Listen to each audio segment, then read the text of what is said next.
how to put the Corona Sapphire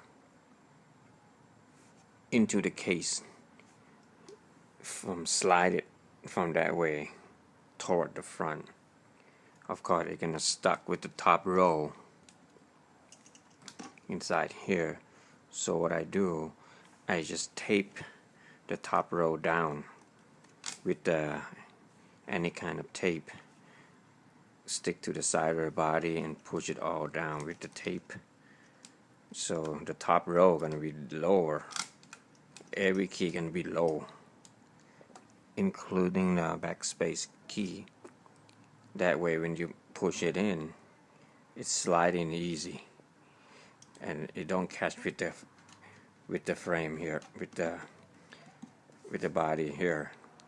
And then after it's in place, you just take the tape out, and pretty straightforward.